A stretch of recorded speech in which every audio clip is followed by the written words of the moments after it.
Velkomin í föstudagsþáttinn. Það verður mikið listir í þættinum í kvöld. Það verður tónlist, leiklist og matarlist. En við ætlum að byrja á tónlistinni og þær eru komnar til mín. Það er Margrét og Rósa María, velkomnar. Takk fyrir. Frá tónlistarskólanum Akureyri. Já. En þið ætla að segja okkur svolítið frá því sem er að gerast akkurat núna í Hofi. En það er frá tónlistarskólanum í Reykjavík. Söngskólanum í Reykjavík. Fyrir ekki, söngskólanum í Reykjavík, já. Söngskólinn í Reykjavík setti upp svona sýningu sem heitir Þinn Falstaff. Setti hann upp þarna í Iðnó 10. febrúar. Og þau eru að koma með þessa sýningu hérna norður og ætla að vinna hana í samstarfi við okkur svo í tónlistarskólanum Akureyri. Og setja hann upp aftur með ykkur eða hvað? Já, það koma semst atriði frá okkur inn í sýninguna. Þannig að þau taka ekki allt prógramið sitt með að sunnan, heldur eru svona... Jú, taka allt prógramið. Já.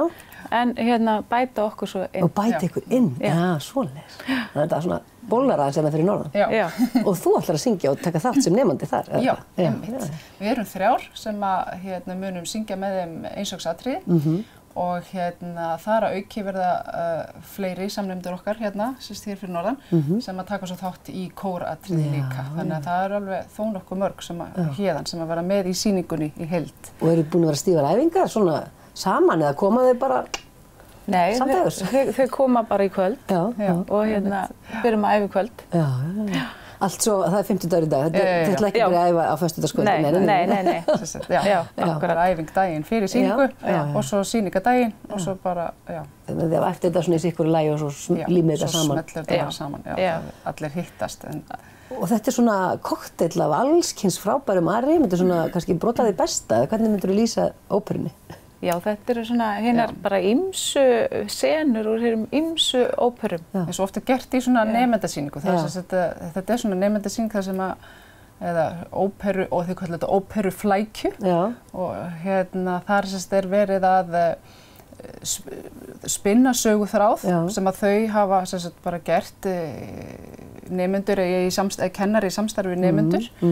Og svona einfaldan þægilegan söguþráð, kannski stundum oft glettinn og skemmtilegan. Svo til að tengja atriðin saman. Til að tengja þessi atrið saman sem eru kannski lög sem að þau eru að æfa og syngja. Þannig að það er pínu leikur í þessu líka, bara eins og í óperum. Það er smá texti inn á milli. Þannig að þarna fá nemendur mjög góða þjálfun, bæði að koma fram með sín atriði, söngatriði, syngja bara eins og tónleikum, en einnig eins og væri í óperu uppsetningum þess að vera að leikurinn kemur inn í og það er leikstjóri náttúrulega og allt svoleiðis. Og hvað eru að tala mörg lög eða söngatrið, vitið það? Þetta eru býsna, þau eru ansið mörg. Já, þau eru býsna, við erum ekki með tölun á því. Nei, ég verður nú ekki með tölun á því. Þetta er alveg 9 nemendur frá þeim sem taka þátt og 3 hér. 3, já. Allir með að minnsta kosti eitt atriði? 7 allavega frá okkur. 7. Já, og ýmis samsöngsatriði líka. Dúettar og fleiri, þannig að úr ýmsum áttum. Og þessar 3 sem að syngja frá tónlistarskólanum Akureyri, þær eru allar að fara að taka framhaldspróf núna í vor. Já. Og hvað var þú og hver er tvær? Já, og svo er það Sofía Pétursdóttir og Lilja Gísladóttir. Og hvað ætlað þú að syngja? Ég ætla að syngja Mein Herr Marquis úr Leðurblökunni.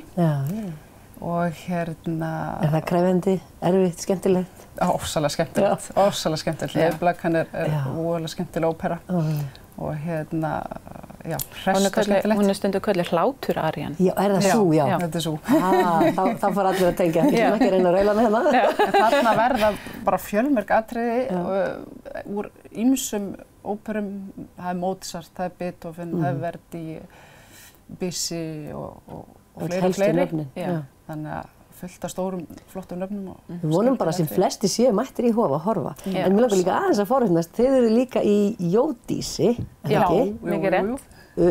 Kvartettinum, það er 2 viðbót. Og hvað er að frétta af Jódísi? Það er bara gott að frétta Jódísi. Við heldum tónleika á Græna hattinum síðast saman, vorum núna fyrir jólin. Og gekk alveg rosalega vel, það var ofsalega skemmtilegt. Alveg frábært. Gaman að syngja Græna hattinum. Já, það kom stemming þar. Hvaða prógram var þar flutt? Þar fluttum við sama prógram og við höfðum flutt í Hofi. Svona dægulög, já. Vorið áður. Svona frá 40-50, eitthvað svona ákveðið tíma. 50-60, já. Einmitt þessi... Villi Vill og Elli Villi og þú veist allt þetta, sko. Skemmtilegt dægulög. En núna erum við að láta útsetja fyrir okkur og við erum að vinna að næsta prógrami og sem að verður flutt, já, það eru svona ekki alveg konar dagsetningar en allavega við stefnum á að vera með það næsta vetur. Og það er svona ýmislegt í gangi núna, maður er að klára framhaldspróf. Hvað þýðir það að klára framhaldspróf? Hvað gerist þá næst? Heldur maður ekki áfram eitthvað? Jú, maður heldur bara áfram. En þetta er svona skemmtilegast. Þetta er kannski pínu svona stress að fara í próf, þá koma einhverjir dómarar og þú... Já, þetta er svona, sko núna áður voru þetta þessi stig, þið vitið 1, 2, 3, 4, sko tölusett stig, núna eru þetta grunnstig, miðstig og framhaldsstig sem talar og eftir það er maður bara konar háskólastig. Þannig að þannig að ég er þá búin að taka áður grunnstig og miðstig, miðstigspróf. En það er bara gaman, þetta er æðislega gaman að taka próf. Þú lærið allt þitt í söngskólanum í Reykjavík, ekki satt? Ekki allt. Ég byrjaði, fór gegnum tónlistarskólanum í Mosfellsbæ, svo hérna á Akureyri, var hérna. Og svo fór ég suður og var í söngskólanum í Reykjavík. Og kláraði það framhaldspróf og burtfararpróf og svo söngkennarapróf tók ég það fyrir nokkrum árum. Og komst þú hingað norður og fórst að kenna? Já. Og syngja? Já. En getur þú haldið áfram að læra söng líka? Er það inn í myndinni? Maður er aldrei hættur að læra söng. Maður er aldrei búinn. Maður er aldrei búinn, þetta er ekkert endanlegt ferli, þetta er bara eins og með aðra list. Þetta er alltaf í þróun. Það snýst alls ekkert það að vera búinn. Þetta bara snýst að þetta sem eins og það er í tísku núna, það er að vera í núinu og njóta ferðalagsins. Njóta ferðalagsins. Akkurat, það er besta. Og svo eins og þessi, svo tekur maður sér ýmislegt svona fyrir hendur eins og þetta með Jódísi og sem er svo gaman að bara að hafa þetta svolítið fjölbreytt. Og það er svo skemmtilegt að því við erum allar hestakonur og þá verður næsta prógram, það eru hesta. Já, nú komið að hestalaga prógraminu. Það eru hestarnir. Hestarnir. Það verður spennandi og forvitnilegt. Nú erum við að taka hestalögur ýmsum áttum, setja í raddaðar útsetningar. Hver er að vinna útsetningar? Eru þið sjálfar í þessu eða fá einhvern með ykkur? Aðalheiður Þorsteinsdóttir ætlar að útsetja fyrir okkur. Já, eitthvað og svo kannski ykkur fleiri. Já, kannski aðeins fleiri, já. Ykkur fleiri. Og eru svo undirleikara með og eitthvað svo leiðis eða verður þetta allt a cappella? Svo líka er maður aðeins að láta sko. Nei, örugglega ekki a cappella, við erum alltaf með ykkur að með okkur. Undirleikara, já. En svo gaman, svo svona maður aðeins að pota með sko, að verða ef til vill líka frumsamin lög flutt á næsta tónleik. Þannig að við erum svona aðeins að þið eru líka semja. Ít undir að fólk, reyndar nú beðið aðra semja fyrir okkur, en bæði texta og lög. Og gjarnan tengt textum þá. Nota krafta góðs fólks í kringum okkur. Virkja listafólkið í kringum okkur. Virkja aðra listamenn, já. Frábært. Það er að gera.